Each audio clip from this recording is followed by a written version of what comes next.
G'day, Simo and Ed, and we're talking today about social media platforms for kart tracks. We are. This is video number 2. We did one last week, which is a bit of an introduction about stuff that you can write and how to create offers and deadlines and why they're important.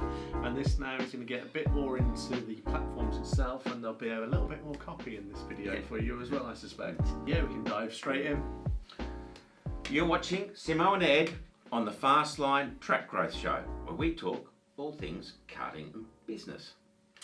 Social media platforms. Yeah, you're in a really sort of great area, really, go-karting. I'll let you into a little secret. I get lots of business with some of my clients. There are B2B clients on some platforms you wouldn't expect, like Facebook, would you believe? Really? Yeah, and they're all like, whoa, I can't go onto Facebook. And equally, I suspect there's probably not many go-kart tracks out there that are on LinkedIn. No, I think some of the Americans get into LinkedIn a bit more, but there's not many. There's not many, no. But yeah, so we've got Facebook. Yeah, Facebook, Instagram, TikTok. Yeah, I don't really understand it. I got grey hair and everything. No, I don't understand it either. I think they've just made a move, to move from 3 minutes to 10 minutes as the length of video that you can do. So it's going to just open up that platform a little bit more, and we're going to just find some interesting stuff coming out of there. You could be the ones that are pioneering in this. This is your opportunity. And of course, you've got LinkedIn. Yeah, absolutely. They each play a different role. Very much so. I mean, different audiences will hang out in different platforms. I mean, Facebook, I'm on Facebook. Yeah. I don't make a lot of offers on Facebook. I'll use it to promote these videos and other stuff we're doing. But I tend to go for LinkedIn more because LinkedIn's more of a B2B platform, whereas Facebook, I think, is more of a B2C. Yeah, so the advantage over Facebook is super high reach. Right, so it just gets stuff out there for you. Much easier to go and do stuff on there. LinkedIn can work. The LinkedIn algorithm is understood by lots of people, but it's not easy to do. You got to start getting loads of traction very, very early with it, and then hopefully LinkedIn will pick it up and start to promote it. But it's almost in the lap of the gods on LinkedIn. Whereas Facebook, you can actually affect stuff really quickly. Advertising on Facebook as well can be really, really effective, so you can really start to put a strategy together where Facebook will just take off, and it works really, really well for the karting industry. So I think I would focus quite a lot of attention on Facebook personally. I don't really fully understand Insta and TikTok. It's a bit Wild West. It's not as bad as Twitter. I wouldn't bother with Twitter. Too Wild West. No, I think Twitter has Twitter died.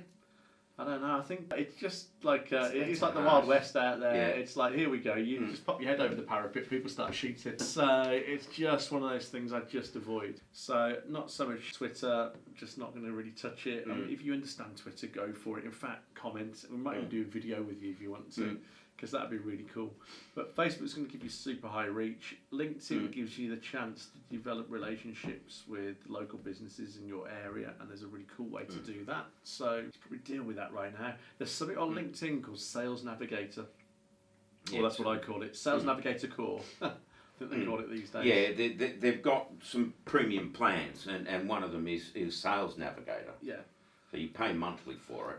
Yeah, that's the one I would go for, right? It's the one that you can set it up, you can do all sorts of databases and bits and pieces, and I would just recommend that you're looking to just build relationships with 100 businesses locally, where they're just happy to take a message from you, happy to talk, and just start working on that. Start now. Where are we? We just turned into March this morning at the time of filming. By the time Christmas comes around, if you've got 100 business owners that are speaking to you regularly, your Christmas books are going to be full.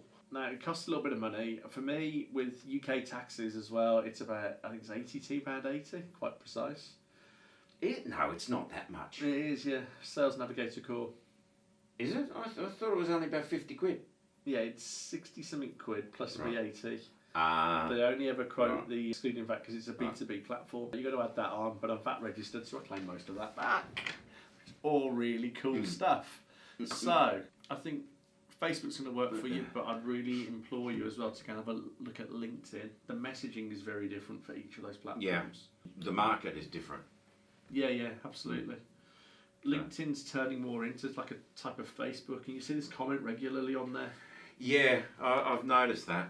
Yeah, people are like the old traditional diehards. You go, oh, that sounds like Facebook, and there's loads of us going, yeah, that's what we want. We want a Facebook feel, so we can go and connect with people and hopefully do some business. And I want people to come and do business with me, and some of them are just so shy. I'm great to link in with. Because I just write back to people and go, look, what is it you're offering? I might buy from you. Just tell me. And I do this all the time. So I'm really blunt with them, which is great. We just cut to the chase. We're all there to do business, aren't we? We're all grown-ups. The one thing I was just going to comment on this, LinkedIn, I've noticed in particular, their polls are like a surefire. You can set up a poll on LinkedIn, and it's just a surefire winner. You can do polls on Facebook. You can do it on Insta, I'm pretty sure. In fact, I think Insta's just increased. You could only have 2 options on it before. Right. I think it's now 4. There you go. So down with all this tech. But polls are brilliant. Now, I would do this in particular when you're coming up to a quiet period on your track. So you've done a bit of homework on who your customers are. You're linking with, or you're connecting with people locally. You know there's potentially the school holidays have just finished. You know there's that lull before you get into the next school holiday. Perfect opportunity to kind of a play and see what you can like drum up in terms of return on investment. So a poll does this really, really well, and then it comes down always to the messaging. Right? Yep. It's always the messaging. So some of the most weird polls will get the most response. Do you do polls with a karting flavour? No, you don't have to necessarily. You've got to turn it to there at some point for relevance, but you don't have to start there. In England, there's like a bun that you can buy, a sweet bun called a scone or a scone. Nobody knows. So how do you pronounce it? Scone that rhymes with gone, scone that rhymes with cone. Or what goes on first, the jam or the cream? Well, what does go on first, jam or cream? It's like a jam. See, I'm with you on that. Jam and then clotted cream. That's the Cornish way, I'm pretty sure. I'm going to get absolutely screamed at. Jacqueline, who we both know, who lives in Devon, is now screaming at the screen here, going, "You idiots, wait till I see you next." She lives in Devon. And they do it the other way round. So that's the last time we get an invite down to Devon. We just have to drive through quickly to Cornwall. There's probably a few people watching it here going, what the hell are they talking about, right? But local stuff going on that means so much to the local people. Will just get the poll just absolutely going viral. And then once you get a little bit of details on the people that are clicking on that, you just write to them. So I came up with a few words. So here's because I do a poll first of all, and then write back to them. Go, thanks for responding to my poll. It really helps me understand who's following me and what to write about. And then I put, so as a thank you, here's and I made an offer to them.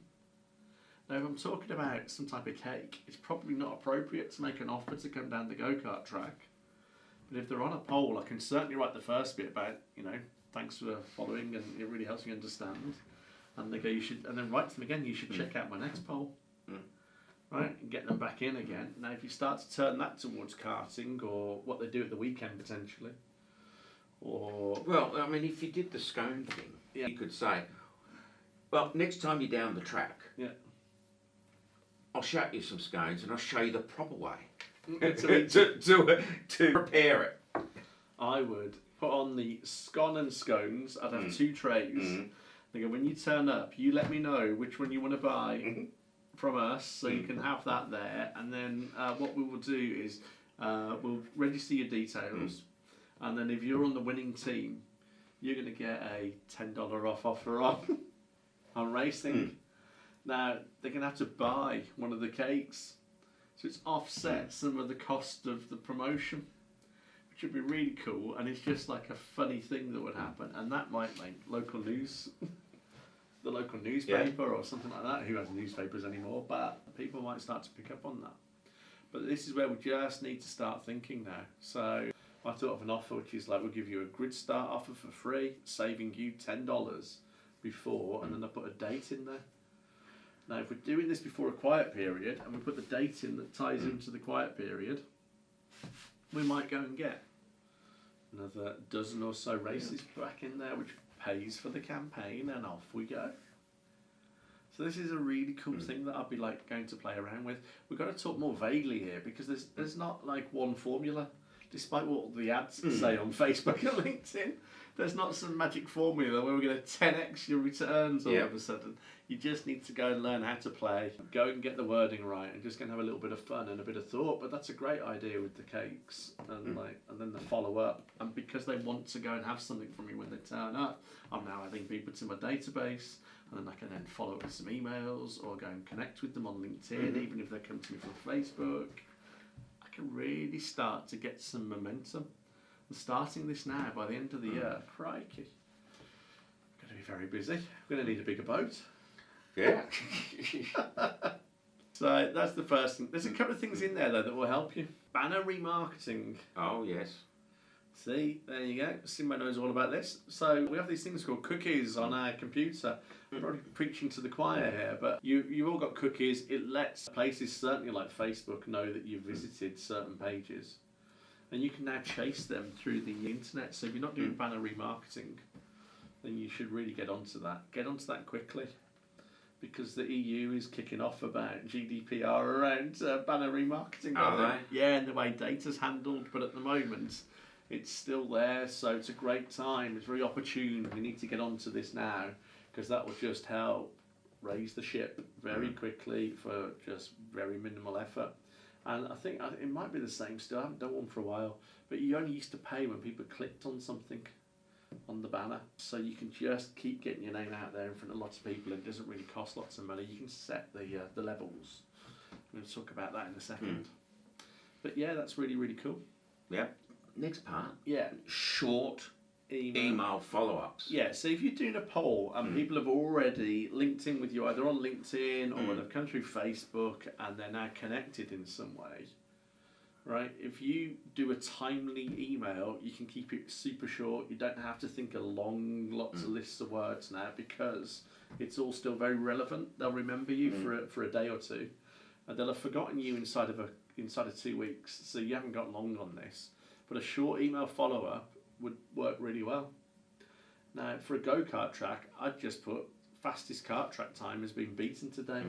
And then on the top line of the email, I got, this is how they did it, and then a hyperlink. I'd hyperlink that, I'd have the video embedded of somebody driving around and we'd have the times on it. And we'd just show how it was done. And it might be the track marshal or anything we might let in, we might not let on that we know that it is, we might not explain it at all. We go, this is how it happened. And then there might be a follow-up email that just goes, would you like to beat the fastest track time? And now I'll see who's there for racing. Then I'll find another group and I'll find out a reason why they're coming. So it might be just because it's a meet-up with their friends. It might be that some people are just bored and they want to go and fill their time. It could be that they're petrol heads, they want to go race. So now I can start to have a look at what all these different groups are doing. Obviously, somebody might be there to race and they might also want to be with their friends. So they might be in more than one group. That's the other thing to just remember in there. But a short email with a hyperlink works really, really well here if you've done a poll, for example, or you've interacted in some way. Cool. We're going to get into the technical bit of setting your ads up, aren't we? Well, just one small bit. Crikey, we'll be here all day explaining how to set up Facebook ads. I mean, it's just like a minefield. Those people over at Facebook, thanks for keep moving the buttons around. Well, they recently changed the whole structure of it, didn't they? They do that all the time. And the whole strategy had to change, and I haven't gone back on to have a look at it lately. Yeah, I think they're shooting themselves in the wallet there by keep moving stuff all the time. Just keep it static. Let people understand how to put an ad together. They'll spend more money with you, but there must be a reason they do it. They're very thought through, aren't they? So I don't know what Facebook or Meta is it these days are up to. There's one really, really helpful button here that I absolutely bloody love. Right? And it's called the duplicate ad set. Yeah, no, so it's duplicate ad set. I think that's the technical term. I think from memory, the last time I looked at it, the button was called duplicate. That's all it said. So you're going to have to go and have a little play. So it's really common that Facebook ads don't work the first time you put them out there. Right? So that's the first takeaway. Don't beat your marketing person up or yourself up if you're doing it. But it's really common that the first ad you put out there doesn't work. So little tip there is typically get it posted during the morning in your local time zone of wherever the ad is being posted. So if you've got it outsourced to some strange part of the world, that's going to be slight more of an issue.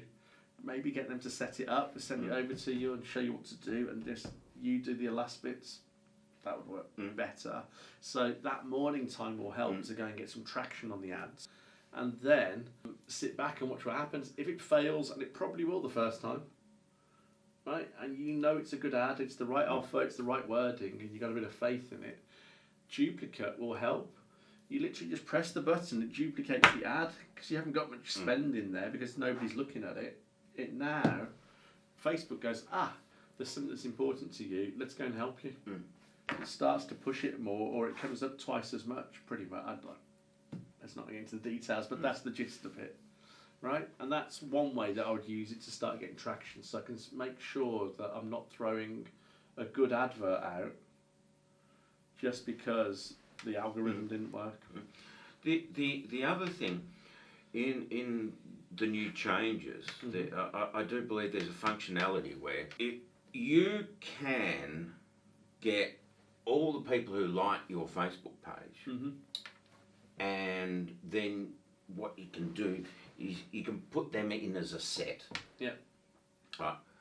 And then you can tell Facebook to go out and show this ad to people with the same sort of characteristics as the people who already So that's like. the lookalike function. Yes, that's it. That's what it's called. Yeah. You can see I don't do a lot of Facebook ads. Well, I haven't for a while, but I've done enough of them in the past. But yeah, so Facebook will find similar people for you. So if you've got even, I was going to say 50, but I don't think it is. Do you have to have about 130 people or something? There's minimum numbers. I can't remember what they are. I think it's about 130, 140 people on there. Once you've got a bit of a following, you can go look-alike audience, please. Facebook will do all the hard work to find them for you.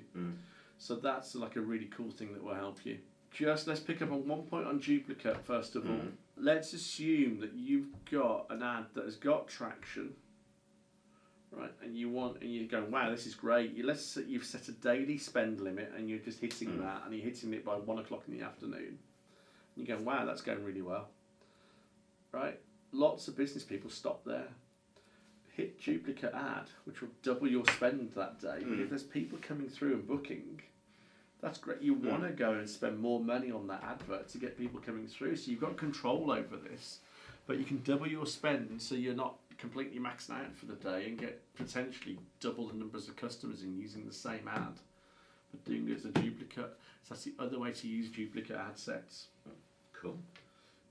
Then we get on to lookalike audiences. Now that will scale, and that's one example of growth and scale. So growth is, well, I'll just do that one more time. That's growth. Scale is like, find me more of them. Right, well, there could be thousands, off we go. So now we're scaling the business up. So that's really cool.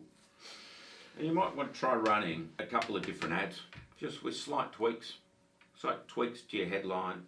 Yeah. Change the picture and do some A/B testing on that. Probably nobody does A/B testing.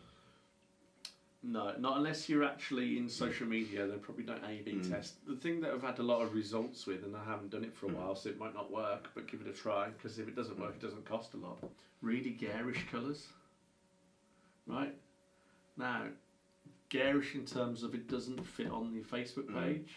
So Facebook is like light blues and stuff, so you probably want an orange. So it's a complementary colour, so it really stands out. So when people are going through doing it, because what everybody else does, they look the same on Facebook. There's just a mass of stuff, and you're busy reading your mates' updates or whatever you're looking at, right? You don't really look. If you suddenly see a bright orange advert on the blue page, you probably go, what's that? And that's the first, it's the equivalent of the subject line in the email. The first thing you've got to do is get them to turn their eyes and avert them to the right hand, or wherever you're going to put it on the screen, but typically right hand side. A short video can do that, or a GIF can do that. And I saw an interesting one. You know how when you post more than 4 photos on Facebook, you see the first 3, and then you see one that's got plus on it. Right. And I had someone did a template of that Okay. and put the 3 photos up and the 4th one with a plus. But there wasn't any more photos. You clicked on it and you went through to something So a else. hyperlink. Yeah. Excellent idea. I love that. Yeah. Get imaginative, get creative, get the right wording. You've got, in this video and the last video, you've got a few ideas on how to word stuff to go and get people to get hooked in. The LinkedIn approach will need a slightly different approach. It's more business focused. And then once you've got people that have connected with you, just once a day, just for a few minutes, I'd just go and find out what they're liking and commenting on. When you see them commenting on stuff, just go and comment on that and go and send them stuff that they might be interested in, and then off you go. And if you start doing that just 2 or 3 times this year, by the time like the summer holidays finish, you might go, hey, just thought you might want something on to do for your Christmas party. I thought I'd send you this. It's a really useful link, and it's a hyperlink or whatever straight into your website. Yeah. So you've got to just build those relationships. It's not wasted time. Quite the opposite. You've got 100 business owners that are quite happy to go and talk to you. And it's not going to be out of business, are you? It's not going to be a one-hit wonder because they'll come back over time. Yeah. You know, they'll come back in for staff dues, leaving dues, bring their customers in. Yeah, you know, if you do it right and you give them the experience and have them walking away from there buzzing, you know, they're going to want to bring their customers down. Yeah, You know? I just think. I mean, I've had a sales call recently. The guy rang me up. It was almost too familiar, and I was like, "Who are you? What are you doing?" And he went, "I'm just following up from a call we had." And I was thinking, "I've never had a call with this guy." He then starts quoting stuff at me, and I'm like, He's either hacked into my computer and knows some stuff about me, or we probably did have a conversation. And it took about 4 minutes for me to remember him. And I told him, because I'm a bit like that, but I just went, look, this is really bad, because like, it's taken me, I don't know how long, 4 or 5 minutes for me to recall who the hell you are. And this is actually useful stuff to me. And I actually said to him, where you been hiding? I mean, we're having a laugh, and we get on, and he's called me a couple of times. So again, why don't you just keep in touch with me? I told you I had an interest, and he just hadn't kept in touch with me. Like that. What the? Follow up is usually very poorly done. Well, yeah, and I'm pretty laid back, really. Albeit I can be a bit blunt in terms of who are you, what do you want? Just tell me. I might buy something off you, but actually, I just want to hear what they're doing. I'm really intrigued. I love to talk to people in business anyway. But in that moment, he was ringing up for a sale. I can't remember the guy. I'm just not buying anything today. I don't care what you say. I'm probably not going to buy anything off you because I can't remember who you are. So, you know, if you keep in touch with me. The follow-up is so important. I mean, we were mapping out the flow chart for a prospecting call. Yeah. And I had 7 calls and 7 actions. Yeah. Before I started all over again. Right. Yeah. So you're not going to get rid of me. Well, that's right, but also it just gives you an idea of back end, because it's easy to throw an ad out onto Facebook, something up on a post on LinkedIn, something out on Insta. Here's a lovely photograph, and you're like, yeah, social media, tick. Yeah. No, you've got to follow up on these things. Yeah, you need to think more about the back end rather than the front end. The front end's the easy bit. It's like, you know, when we do a direct mail campaign, you always get far better results of following that up with telephone calls. Yeah. And we generally do with a lot of these. Now, so. if you know that to be true, which you do, I don't know if that works for the go-kart chats, but it might do. Right, my whole campaign would converge on you give me a phone number, and then when I call you up, I'll make it a pleasant phone conversation. I won't look to sell anything, but I'll just call you. But I've almost got permission now to have a conversation with you by telephone. Now, I can't leave it too long, otherwise you'll have the instance where the guy rings me and I'm going, who the bloody hell are you? I can't remember the last call we had, so I'm not buying anything from you today. Let's just stay in touch for a while. But if you do that properly, and it's okay to make some mistakes, you know, and that guy will probably get some business off me. But if you just get that right and get that into a process and keep repeating it, crikey. Absolutely. You're going to do well. You're going to do very well. Well, we've gone on a bit too much today. Well, we have. We've moved off social media into phone calls, but that's cool as well. It just gives you an idea of how it all fits together. Yeah. If you're struggling with any of your copy or anything like that, or you've tried stuff and it's just not working, you want us to have a look at it, just reach out to one of us and we'll set something up. We'll have a chat with you. And if you've done something that you have been very successful on social media, put a link to it in the comments, because I'd love to see that stuff. I would. Yeah. All right. So it's goodbye from me. Cheerio from me. And we'll see you next week. Bye now.